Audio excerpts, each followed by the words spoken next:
L'enfant sur la digue, un texte écrit par Éric Ventier, illustration de Serge Elissal. Chapitre 1. La première rencontre. C'est une digue abandonnée. Personne n'y vient jamais. C'est que personne dans cette ville n'a de temps à perdre au bord de la mer. Moi, par contre, je viens souvent traîner par ici. J'y suis tranquille, et puis on trouve entre les pierres des poissons délicieux. Un soir, un enfant s'est assis tout au bout de la vieille digue, les jambes pendantes au-dessus des vagues. Je me suis caché près d'un énorme bloc pour l'observer. Il regardait au loin l'infini de la mer. Soudain, il a eu une quinte de toux déchirante. Chez nous, quand quelqu'un a de telles quintes de toux, on se dit qu'il n'en a plus pour longtemps. Mais je sais que chez les hommes, c'est différent. Ils ont appris à soigner la plupart de leurs maladies. Pourtant, c'était si terrible d'entendre ce petit enfant tousser que j'ai nagé hors de l'abri du bloc de pierre. Tu es malade? La quinte de toux était terminée, mais sa respiration sifflait encore, comme un mauvais vent du nord.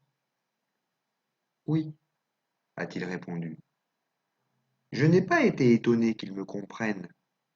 Les enfants comprennent beaucoup de langages, celui des yeux, celui des oiseaux, celui des poings qui se serrent, celui du cœur.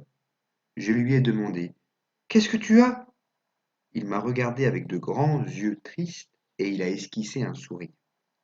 Une nouvelle quinte est montée dans sa gorge, son visage s'est crispé.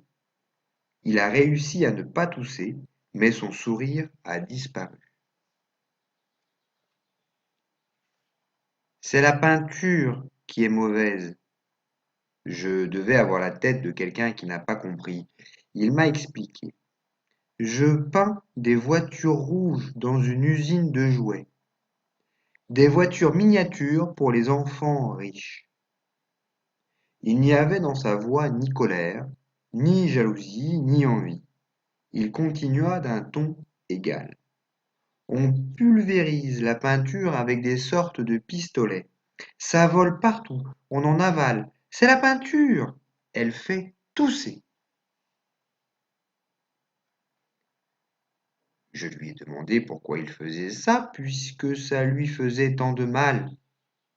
Il a ri et a dit que c'était comme ça, qu'il fallait qu'il travaille pour gagner un peu d'argent, et puis qu'il fallait bien aussi que quelqu'un peigne les voitures. Je n'ai pas osé demander pourquoi, dans la grande ville des hommes, il fallait que ce soit des enfants qui peignent les jouets. Je crois bien que je n'aurais pas compris la réponse. Nous sommes restés longtemps sans parler. Il a encore toussé plusieurs fois, puis il s'est levé lentement, il m'a fait un petit signe de la main, et il est parti. À peine avait-il fait une dizaine de pas qu'il s'est retourné. À demain! Le cri a déclenché une nouvelle et terrible quinte de toux. Tout en nageant vers le large, j'ai pensé que les hommes étaient fous de rendre leurs enfants malades. Mais je me suis souvenu de ce que je savais des médicaments, et j'ai compris qu'ils pouvaient bien les rendre malades, après tout, puisqu'ils savaient comment les soigner.